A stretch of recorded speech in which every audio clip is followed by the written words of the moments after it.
Hello and welcome. So I thought in this video I would do a little bit about some crafts that I have tried but I've not carried on. I've been knitting and crocheting for many years and they are the crafts that I've definitely held on to for the longest and that I do more often than anything else.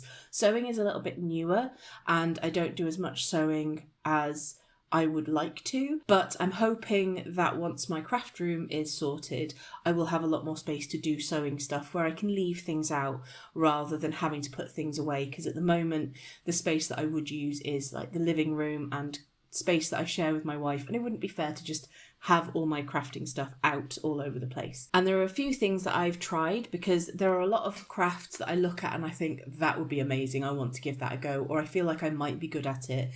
So I'm going to go through ones that I've tried and reasons why I didn't carry on with them. So null binding is an ancient process. It's much older than crochet and knitting as far as I know. And it's a way of making fabric in a similar way by using a needle and basically sewing the fibres together of yarn to make a piece of material. For all of these, I'll try and find an example video to put in so you can see what I'm talking about. I gave this a go and I was absolutely awful at it. Thankfully, I didn't have to buy any equipment for it because it just uses a needle and yarn, and I already have yarn, and I used a large darning needle because I figured that if I take to it and I do enjoy it, then I can invest in some proper null binding needles, but I didn't want to buy them and then not carry on with it. For whatever reason, probably because of muscle memory for like crochet and knitting, I just couldn't get the movements right and the material wasn't of the right tension. It just didn't feel right. So I've not carried on with it. I might try it again at some point in the future, but it wasn't something that gelled well with me to begin with. The second one is tablet weaving, and I absolutely love the result of tablet weaving. Again, this is something that I didn't invest any money into because again, I didn't know if I would end up wanting to do this long term. And some of the equipment can be quite costly. So tablet weaving uses tablets, hence the name, which is basically a piece of card or wood or some other material with holes through it. So it'll be like a square with a hole in each corner. Each of those holes is designated a letter so that when you're following a weaving pattern, you know which bit goes where. In theory, this is something that I would probably be good at. However, I just wasn't. I was getting my lines tangled up. I couldn't follow the instructions properly.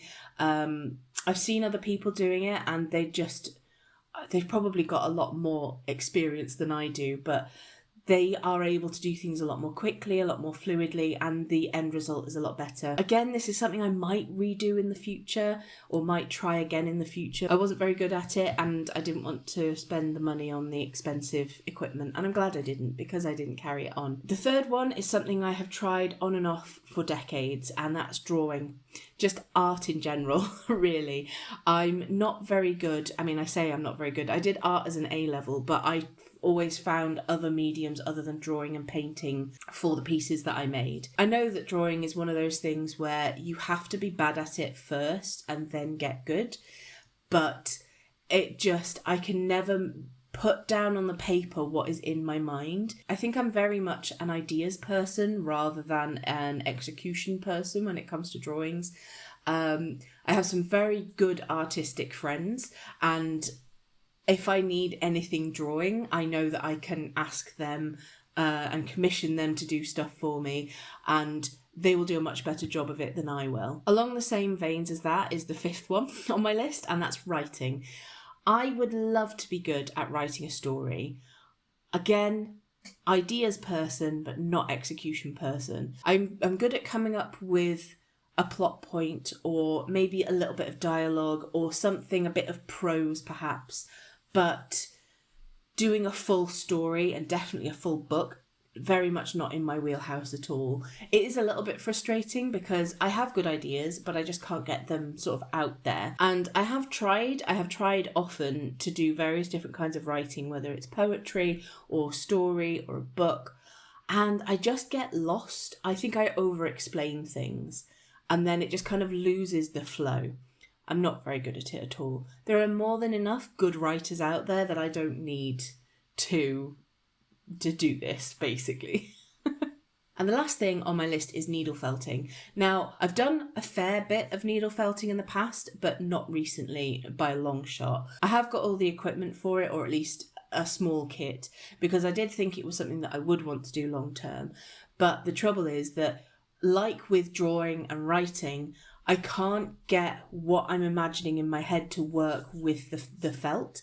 And it is a bit frustrating because I can do that when it comes to knitting and crocheting.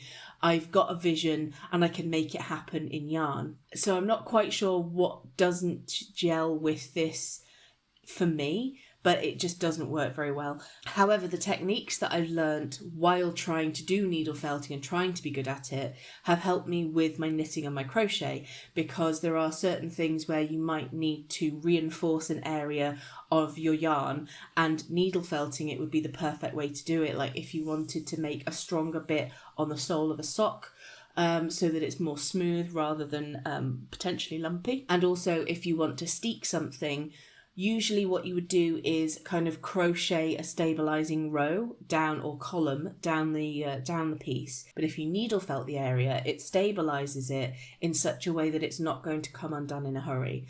I did have a go at this on an abandoned project a while ago, and it did work. The project itself I abandoned for very different reasons. But the thought behind it worked. So if I do need to steek something in the future, I know that that's something that I can use for that rather than the crochet, because that ends up having quite a hefty curl on the edge of the piece, and I'm not a big fan of how that has turned out when I've done it before. So there is value in trying things and them not working, especially with the needle felting. They have informed my other crafting, and not to too much detriment to my wallet, because with the needle felting, it's the only one I really have actually bought stuff for, and I still do use the items, just not necessarily for the specific purpose that they were intended. So let me know if there's any things that you've tried and you've not carried on with, and why. You can put it in the comments below. If you do want to find me elsewhere, there is a link to my Linktree in the doobly-doo. Bye for now.